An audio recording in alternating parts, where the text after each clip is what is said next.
할렐루야. 아멘. 제가 아마 초등학교쯤 다닐 때였습니다. 큰형이 직장을 구해서 월급을 받게 되면 양과점에 빵을 사온 적이 있습니다. 그때 그 양과점 빵은 너무너무 맛있었습니다. 지금도 빵이 맛있지 않습니까? 지금도 빵이 맛있는데 그때는 빵이 얼마나 맛있었겠습니까? 형이 매번 사온 것은 아니지만 월급 때 빵 사오는 것 지금도 아름다운 추억으로 머릿속에 남아 있습니다. 예전에도 좋아했지만 지금도 여전히 빵을 좋아합니다. 저만 그런 것이 아니라 제 주변에 여러 분들이 보니까 빵을 좋아하더라고요. 배부르게 밥을 먹었는데 빵이 오면 또 먹기 시작해요. 그래서 빵순이, 빵돌이 이런 말을 하기도 합니다. 우리 한국 사람들은 이전에 떡을 좋아했습니다. 떡을 좋아했었지만 지금은 떡보다 빵을 더 좋아하는 것 같아요. 떡집보다는 빵집이 훨씬 많지 않습니까? 떡도 좋아하지만 빵을 더 좋아하는 것이 또 우리 민족이 아닌가 하는 생각이 듭니다. 유대인들은 어떨까? 유대인들도 빵을 좋아합니다. 우리와 달리 빵이 거의 주식에 가깝기 때문에 빵을 아주 그들이 즐겨 먹습니다. 여러 종류의 빵을 밥처럼 그렇게 해 먹죠. 우리가 빵을 좋아한다. 그들은 떡을 좋아한다. 우리가 떡을 좋아한다. 빵을 좋아한다. 근데 사실은 성경에서 떡이라고 했지만 떡이 아니라 뭐겠습니까? 빵이겠죠. 빵. 우리 예수님의 고향이 베들레헴인데 그 베들레헴 뜻은 떡집이라는 뜻인데 엄밀히 말하면 빵집입니다. 빵집. 우리는 떡인데 그들은 빵이기 때문이죠. 왜 베들레헴이라는 이름을 지었을까? 아마도 그 동네가 빵으로 유명하지 않았겠는가라는 생각을 해보게 됩니다. 우리 예수님이 벳바게를 찾은 적이 계세요. 벳바게. 이 벳바게는 무화과 집이에요. 무화과. 베트란 말은 집이에요. 베들레헴 벳바게 베트는 집이고 그 뒤에 붙으면 이제 떡이 붙으면 떡집. 파게. 무화과 종류 중에 파게와 테라가 있는데 그 무화과에 처음 있는 열매를 바게라 하거든요. 벳바게. 그래서 무화과의 동네. 무화과가 많이 널리니까 벳바게라 불리고 아마 떡이 굉장히 빵이 유명했기 때문에 빵집이 아니겠는가. 그래서 베들레헴이라고 이름이 붙여진 것 같습니다. 이 벳바게 베들레헴은 우리가 잘 알고 있는 다윗의 고향이기도 합니다. 다유다. 이스라엘 역사에서 굉장히 중요한 위치를 차지하고 있는 다윗의 고향이기 때문에 베들레헴은 상당히 위치적으로나 또 어떤 의미로 볼 때 이스라엘에게 중요한 영향을 미쳤을 것이겠습니다만 우리 예수님이 오실 때쯤 되어서 세월이 지나서 그런지 몰라도 이 베들레헴의 어떤 영향이 많이 떨어진 것 같아요. 아주 적은 도시로 작은 마을로 그렇게 변한 것을 보게 되어집니다. 많고 많은 도시들 가운데 왜 우리 예수님께서 베들레헴으로 오셨겠는가?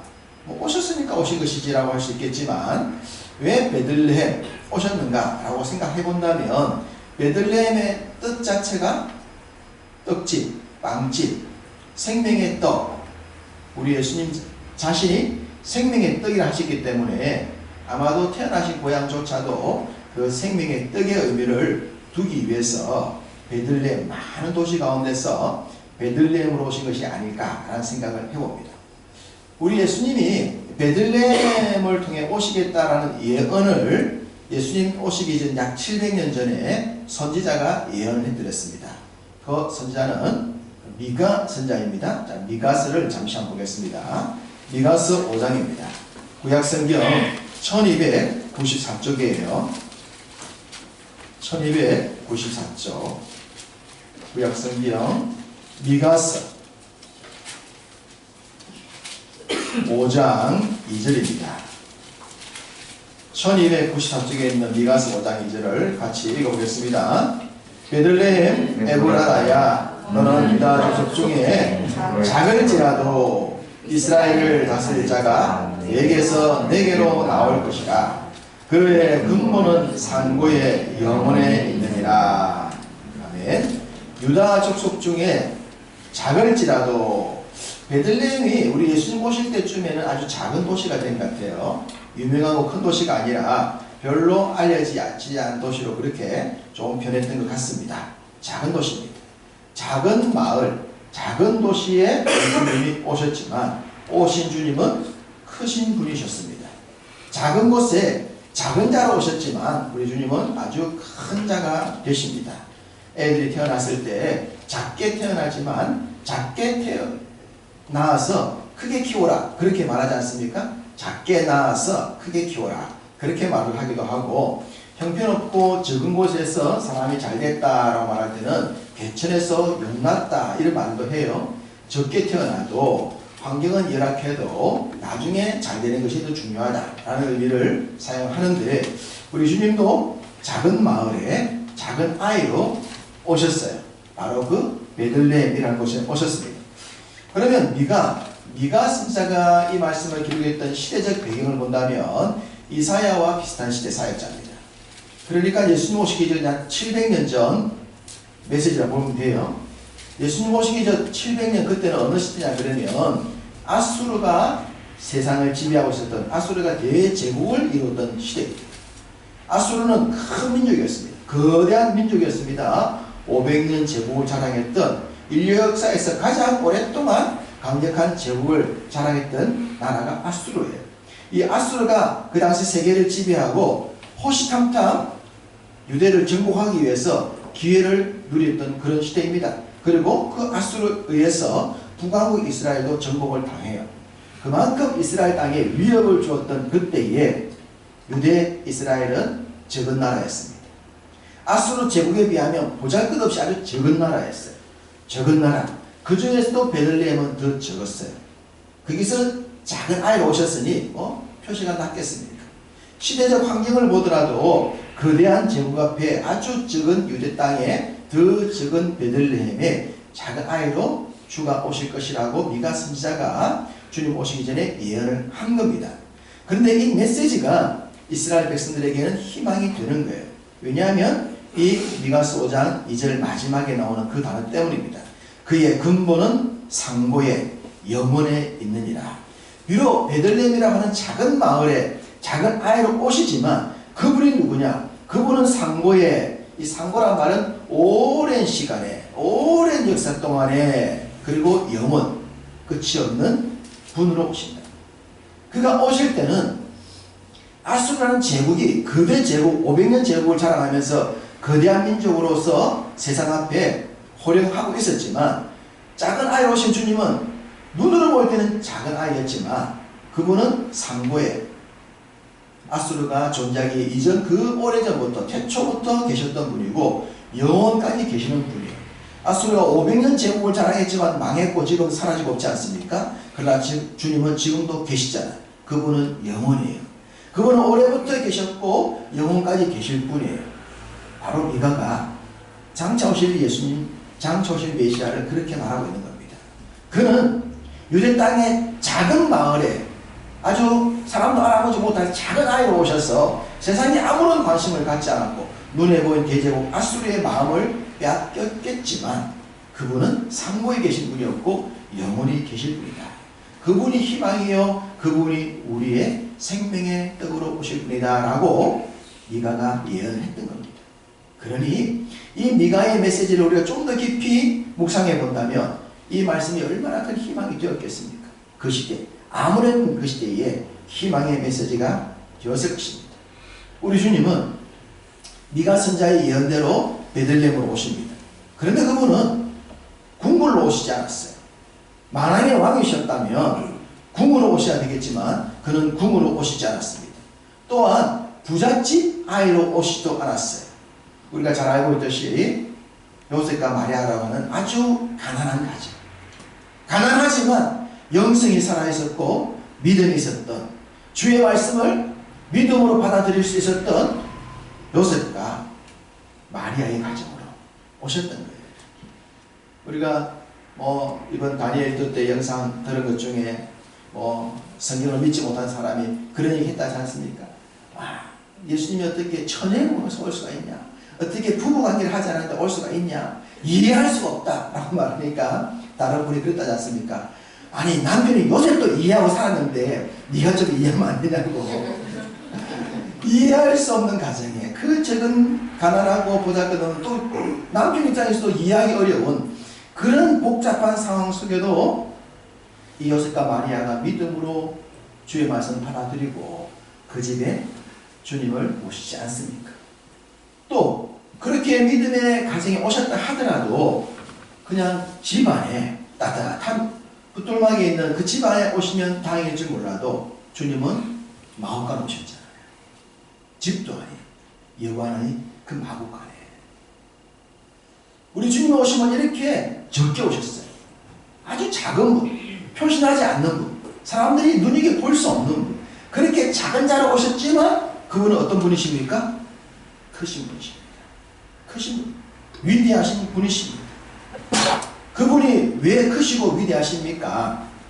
그는 모든 인류의 죄를 대속할 수 있는 분이시기 때문에 크신 분, 그리고 모든 인류를 품을 수 있는 분이고 모든 인류가 섬기고 사랑을 해야 할 분이기 때문에 그분은 크신 분이세요. 비록 오실 때는 작은 마을에 작게 오셨지만 그분은 크신 분이었고, 그 크게 오신 주님을 모시게 되면 또 모신 자가 크게 될 줄로 믿습니다. 우리의 삶이 잘 될 수 있는 것은 크신 그 주님을 나의 주님으로 모실 수 있어야 하는 거예요. 그 주님을 섬길 수 있어야 하는 거예요. 그럴 때 우리의 인생도 커질 줄로 믿습니다. 커지기를 원한다면, 잘 되기를 원한다면 크신 주님을 모셔야 할 것입니다. 오늘 본문에서 사도 요한은 우리 예수님을 생명의 떡이다 라고 이렇게 표현을 하셨어요. 그러니까 베들레헴 떡집에 생명의 떡이 되신 주님이 오신 거예요. 떡집에 떡으로 오신 주님이에요. 주님이 생명의 떡이다라고 하는 것을 가장 잘 쉽게 알려줄 수 있는 이전에 예표가 하나 있습니다. 오늘 본문에도 만나를 얘기하고 있지 않습니까? 바로 만나입니다. 출애굽 과정 중에 하나님이 주셨던 그 당시 그들의 생명의 떡이었던 만나와 생명의 떡으로 오신 우리 주님이 비교가 되고 있는 거예요. 오늘 본문에도 얘기하고 있지만 우리가 출애굽 여정을 생각하면 이해가 됩니다. 여러분, 이스라엘 백성들이 출애굽을 할 때에 떡을 뭉쳐서 나옵니다. 떡을 만들어 나와요. 그때 이스라엘 백성들이 가지고 나온 떡이 무슨 떡이었죠? 무교병이었어요. 무교병. 무교병이란 누룩을 넣지 않고 만든 빵이에요. 누룩을 넣지 않고 만든 빵은 부풀지 않은 빵이죠. 아주 딱딱한 빵이에요. 그 빵은 어떻게 먹을 수가 있죠? 꼭꼭 씹었습니다. 꼭꼭 씹어야, 오랫동안 씹어야 삼킬 수 있는 떡이 무교병입니다.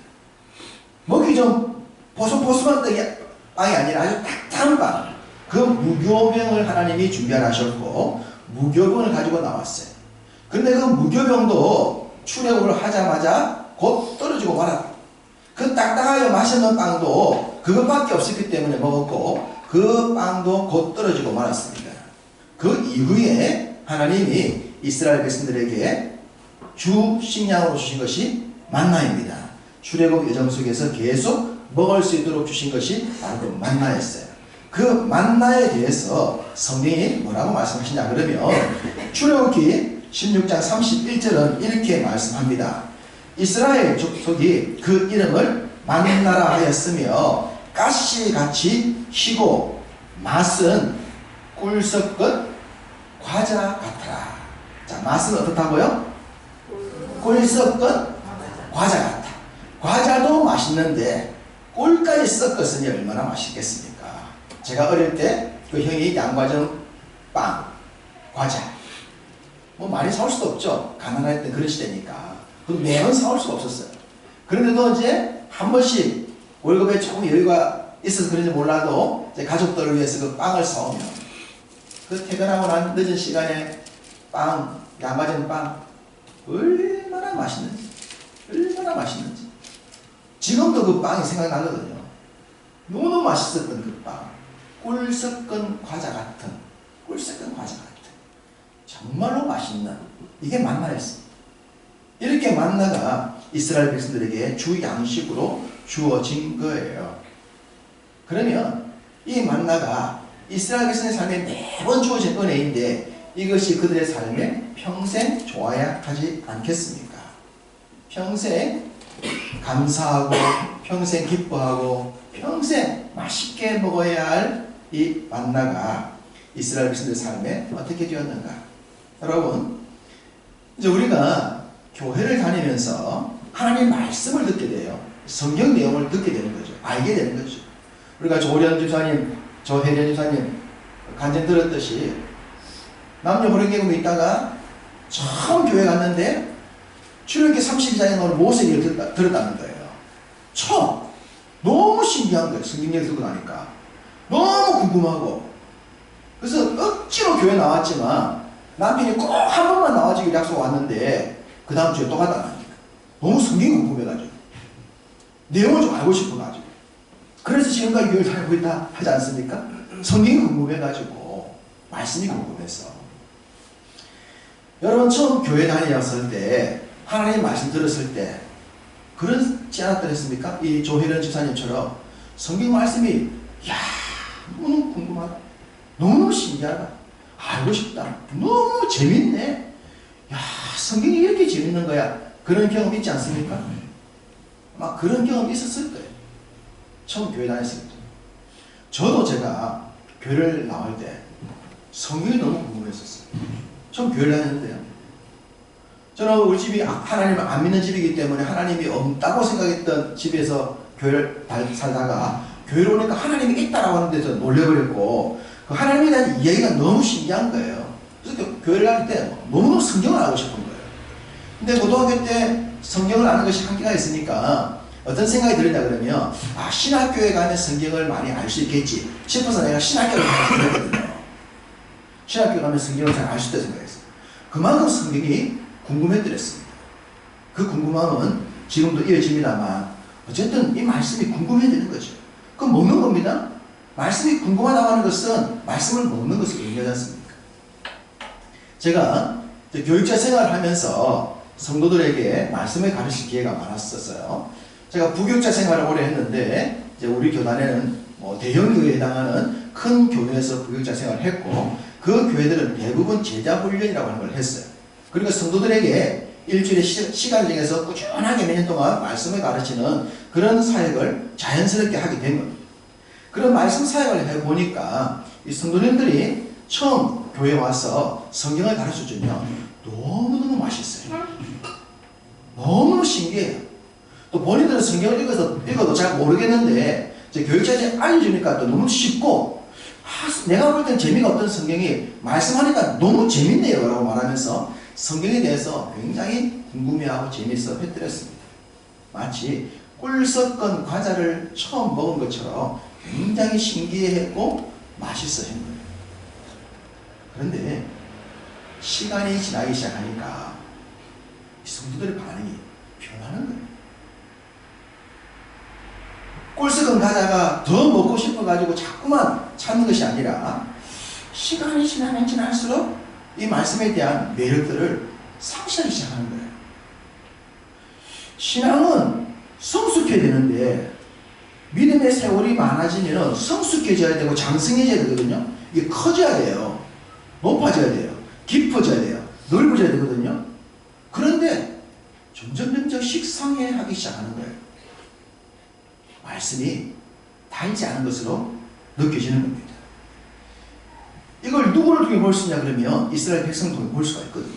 이스라엘 백성들이 그랬기 때문입니다. 성경을 한 군절 보겠습니다. 민수기 21장을 보겠습니다.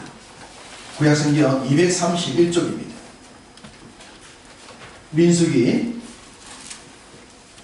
21장 5절 말씀입니다. 함께 읽겠습니다. 백성이 하나님과 모세를 향하여 원망하되 어찌하여 우리를 애굽에서 인도해 내어 이 광야에서 죽게 하는가? 이곳에는 먹을 것도 없고 물도 없도다. 우리 마음이 이 하찮은 음식을 싫어하노라 하네. 하찮은 음식을 싫어한다 했습니다. 하찮은 음식이 뭐겠습니까? 예? 그 만나가 어떤 맛이라고 그랬습니까? 꿀 섞은 과자 있지 않습니까? 꿀 섞은 과자 있는데 이 맛이 무슨 맛으로 변한 거예요? 하찮은 맛으로 변한 거예요. 하찮은 맛으로. 말씀을 들었듯이 하나님의 말씀, 생명의 떡을 먹으면 우리의 신앙이 이 말씀에 대해서 깊어지고 높아지고 넓어지고 확장되어져야 돼요. 말씀을 꼭꼭 씹어 먹을 줄 알고 말씀의 깊은 맛을 쭉쭉 뽑아낼 줄 알고, 야, 이번에 이 맛이 있더만 이 맛도 있구나. 제가 우리 사이가 하는 커피를 먹으면서 커피 속에 먹어보면요, 이 커피가 어떨 때는 차갑기도 하고 와인을 잘 모르지만 와인 맛 같기도 하고, 이 커피 속에 신기한 맛들이 뿜어져 나오는 걸 경험하게 되거든요. 커피 맛을 조금씩 알아간다는 거죠. 그냥 이건 쓴맛이 설탕 덜 부어라 이 맛이 아니고, 야, 오묘한 맛이 느껴진다.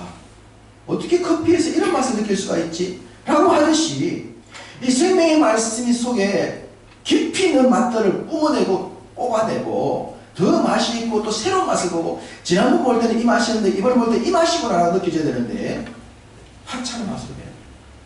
하찮은 맛으로. 왜 그럴까? 왜 그럴까? 장성해지고 깊어져야 되는데 왜 하찮은 맛으로 변해서 그냥 지겨운 채, 볼 수 없는 채, 보지 않는 채, 1년 내내 지나도 일독도 하지 않는 채, 수십 년 지나도 여전히 그냥 교회 올 때만 가지고 다니고, 요즘은 뭐 교회 안 가지고 뭐 교회도 성경이 있으니까 그냥 맨손으로 와도 되는 채, 하찮은 음식으로 이 말씀이 변하지는 않았을까 라는 생각을 하게 됩니다. 신기한 것 주고 맛있는 것 주면 와 그렇게 말하지만, 하찮은 음식을 주면 시큰둥 하지 않습니까? 시큰둥 하잖아요. 시큰둥. 말씀이 시큰둥해. 뭐. 늘 들었던 얘기인데 뭐. 내가 알고 있는 얘기인데 뭐. 그게 그거지 뭐. 그 맛이 그 맛이지 뭐. 특별한 게 있겠어? 시큰둥해지는. 하나님이 주셨던 그 꿀같은 과자 같은 그 맛있는 음식이 하찮은 음식으로 변해져 버렸던 이스라엘 백성들의 모습은 우리의 모습과는 달라야 할 것입니다. 이 말씀의 깊이를 맛을 보면서 더 먹고 싶어서, 더 알고 싶어서, 더 듣고 싶어서 우리가 좀 애잔한 마음이 생기는 그런 은혜가 있으면 좋지 않겠습니까? 이번 다니엘 기도회 때 여러 영상 중에 우리 그 박모세의 간증과 그의 어머니 조영애 집사님 간증을 들었죠. 그 참 그런 아이를 저렇게 키워낸 조영애 집사님 그 어머니의 헌신과 희생 참 대단하다라는 생각을 합니다만, 저는 그 간증 들으면서 그 할머니의 신앙이 더 긍정적이 되었습니다. 그 할머니 권사님, 아이가 그렇다는 사실을 알고 하나님께 쉼없이 기도하는데 성도들에게 이제 중보기도 요청한 거죠. 우리 아이를 살려달라. 몇 번의 위급한 수술을 하는 그런 어려움을 위해서 교인들한테 중보기도 요청하고, 목사님께서 기도해주고, 교인들이 휴가 때라서 휴가 반나가고 함께 기도해주고, 이런 여러 가지 시간을 지나면서 이제 아이가 극복을 해낸 거죠. 그렇게 해서 이제 지금은 세계적으로 간증을 하고 하루 다니지 않습니까? 그 정도 되어지면 사람들이 잊어먹잖아요. 그 집에 중보기도 요청하다가 시간 지나면 잊어먹지 않습니까? 이 할머니가 우리 교인들이 우리 모세를 잊지 않도록 하기 위해서 내가 교회에서 살겠다. 목사님께 얘기해가지고 처소를 교회로 옮겼다는 거예요. 늘 교회에 있는 거예요. 모세 할머니가. 그럼 교인들이 볼 때마다 모세 할머니 보고는 모세를 위해 기도하고, 자기를 보고 모세를 위해 기도할 수 있도록 하기 위해서 이 할머니가 지금 요양병원을 가셨는데, 요양병원 들어갈 때까지 교회에서 생활했다는 거예요. 이 할머니의 얘기를 들으면서 야, 이런 분이라면, 하나님께 이런 간절한 모습을 갖고 있는다면 이분에게는 평생 주님의 말씀이 꿀색은 과자 같겠다. 꿀색은 과자 같겠다. 이런 모습을 믿음의 성숙도에서 보여야 하지 않겠습니까? 이런 말씀을 드리는 것은 저도 예외가 아닙니다. 저도 목사이기 때문에 늘 성경을 가까이 하기 때문에 이 성경이 매일 집에 빠진 하찮은 음식이 될까 늘 두려운 마음을 가지고 있어요. 그래서 그렇게 되지 않기 위하여 손에서 성경을 놓지 않으려고 그러는 거죠. 말씀을 더 깊이 있게 묵상을 해보기도 하고, 새로운 말씀 앞에, 늘 읽는 말씀이지만 또 새로운 말씀 앞에 메모를 하고 체크를 하고 여러분에게 말씀을 전하는 노력들을 계속하고 있습니다. 하찮은 음식 되지 않아야 합니다. 말씀을 듣는 것이 하찮지 않아야 되고, 말씀을 읽는 것이 하찮지 않아야 되고, 성경을 배우는 것이 하찮지 않아야 됩니다. 목사님 더 가르쳐 주세요. 더 알고 싶어요. 똑같은 얘기했지만 또 한 번 더 듣고 싶어요. 라는 그런 모습이 되지 않는다면 하나님 말씀, 성경은 하찮은 음식으로 전락하고 말 것입니다.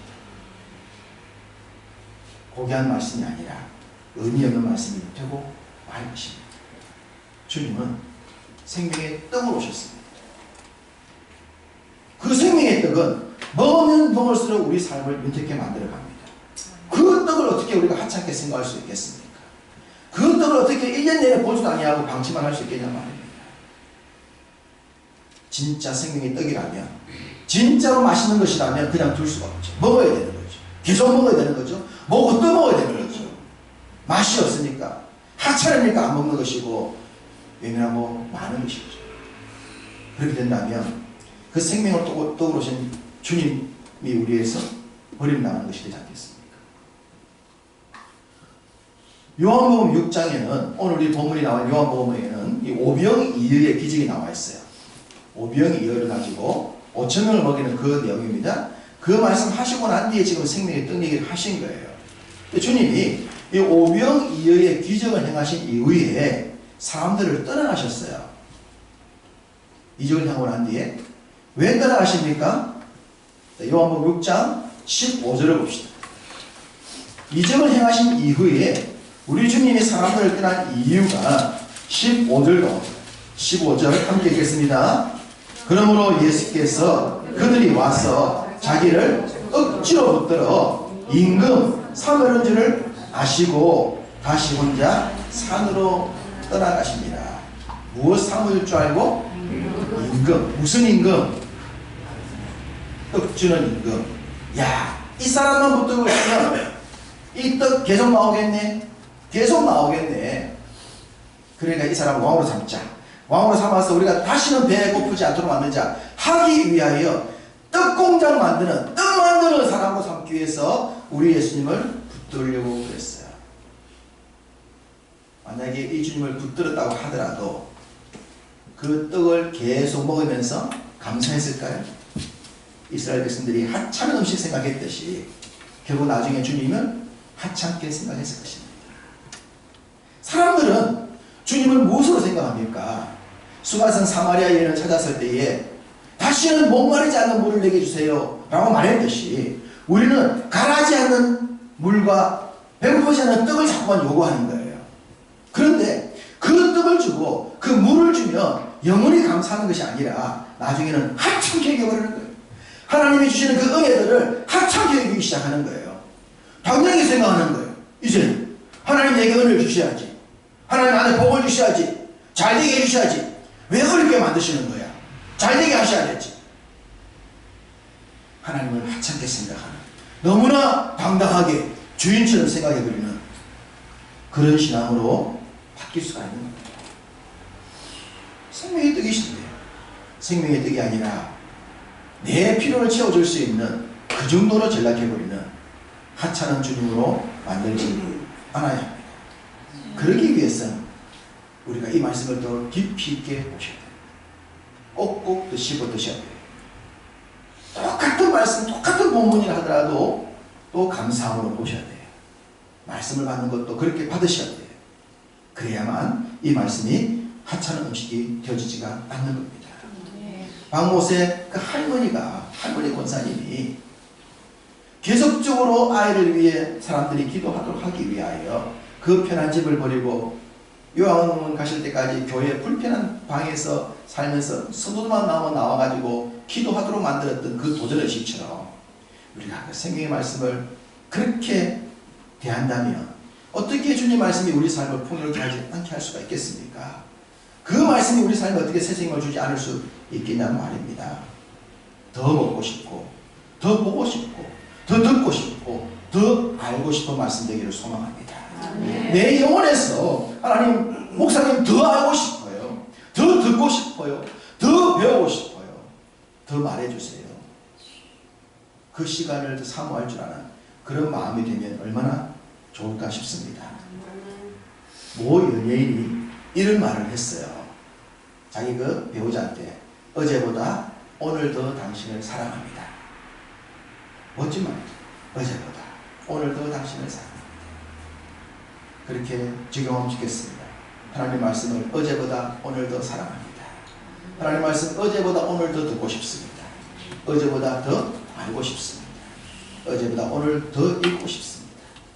우리가 주의 말씀을 그렇게 사모한다면 그 말씀이 우리 삶의 생명의 떡이 되어 평생 우리의 삶을 꿀섞은 과자 같은 주의 은혜가 넘칠 줄로 믿습니다. 떡집에 생명의 떡으로 오신 그 주님의 말씀 여러분 삶에 그 생명의 떡으로 충만해지시는 그런 복들 이 성탄의 계절 누리시길 주님의 이름으로 축복합니다.